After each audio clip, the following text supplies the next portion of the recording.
Okay, I figured I'd do just a quickie little video on this. So I had this water bowl and I was having some issues with it. It gets slimy on the bottom. And I made some really quick little chicken scratch notes, mainly that it's 245 millimeters from the outside edges and that the diameter was about 127 millimeters on one of those circles.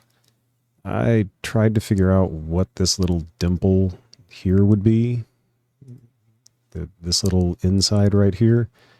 And this is basically what I did, or what I had done. So I started off and just said, I'm going to make a line 245 millimeters long.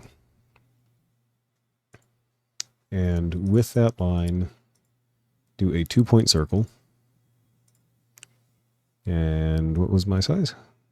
127. So 127 millimeter circle.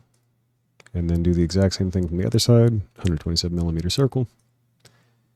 And initially I was trying to figure out, well, how am I going to find what that shape is here? Because there needs to be some sort of shape right here to kind of fill that in. And I wasn't sure what to do with that. So what I did, I found the middle of my line here and just gave me something to work off of. And turn these into reference because I don't need them. And initially I just kind of drew some shapes and couldn't really kind of figure out what I wanted to make them.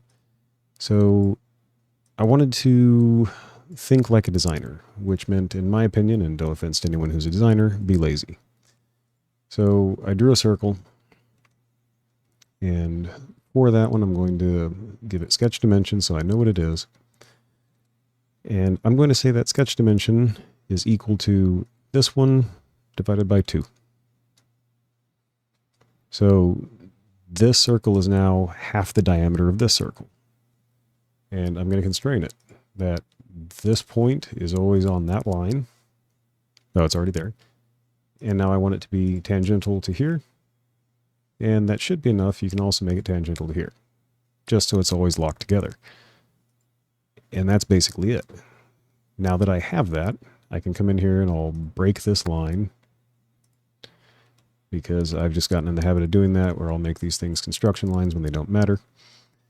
I need to do the same thing on the bottom. So I'll just give myself another line, doesn't matter.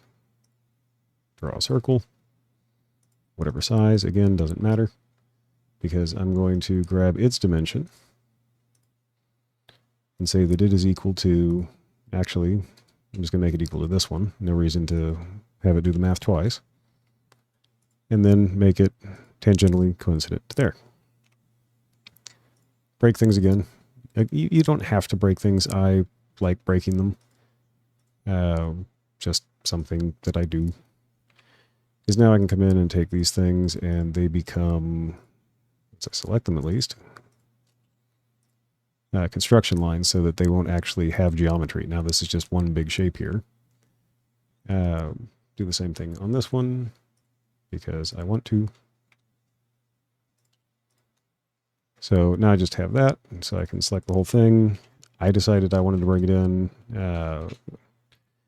what was it, 20 lines, I think it was. So 0.42 times 20, or 25, I think it's 25. Yeah. So now I have a nice little ring to go around it.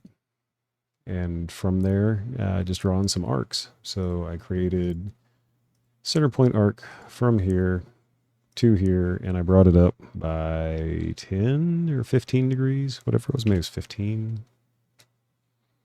I don't know. Whatever, doesn't matter. Do one, repeat that. Do another one, 15 degrees. Nah, those were 10. I did those at 10. They were smaller than that. Those need to get broken as well. So break that one. That way I can turn these into actual lines for geometry's sake. Now I actually have shapes here, but only one there. Grab that and tell it to move, create a copy, make my center point in the middle here, and I have to confirm it. Got to confirm with center point. There we go. Rotate 90. Okie dokie. And we'll do that again.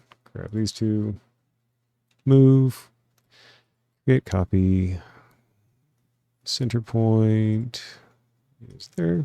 Confirm. Rotate 90. Do that. And from here, I could then select everything.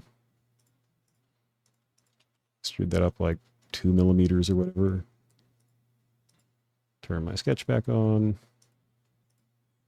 Grab those, extrude them up like 10. Meant to do that as a join, not a cut. And yeah, basic shape. I repeated that.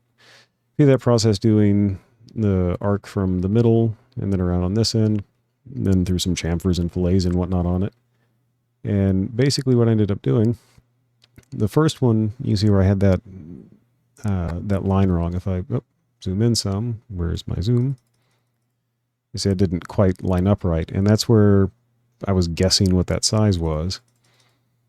And that's when I came back and did it again just by making it half the dimension. And it came out great. There's the final.